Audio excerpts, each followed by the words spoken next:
Kasoka jela mentakamiat kalap penmena bakala khangno ya kejeng wanra bat kejeng di ya ki Dohkha kibon ra nabar jela. Kini kalong hadiah balalap ya ki sampel bala syamdu astan food analyst. Hakaban na ki safau teli ki samples lalap ba lifeu teli ki sampel ki long ki ba positif na ki ba test positif ya kejeng don jong formalin. Hadiah jong ni kejeng lam na kalang Commissioner of Food Safety kong Ariam Kurba ila penmi ya ke hukum. Hakabala Khang persyak ia kendu-kendu kejeng wanra iki Dohkha ke menabar jela bat kumjuru bandi hayau hat ani hanu keni kejaka ya keni ki Dohkha ke wanra nabar jela. Keni kejeng pencari ye ni hukum kalong kat kum ka Food Safety and Standard Regulation Act arajar khat wei.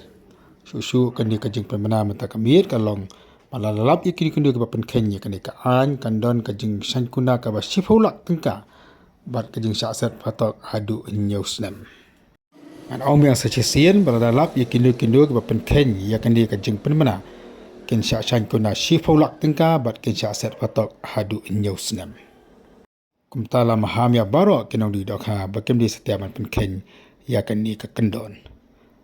Laban kedua hang ni bah keni ke sni ke baladap adien ba kami kejeng pang at akimasi hakam kebun ke berkelakir na kejeng bam dok masi Keladan kejeng ya bek jeng ki beriu ban tiet lan ban bam dak Dohkha bat lamba kedi kejeng ya bek jeng ki beriu ban tiet dak Dohkha kala danduk kejeng pen kiudor ya Dohkha amtang hayudu an reha keleng-keleng ki jaka.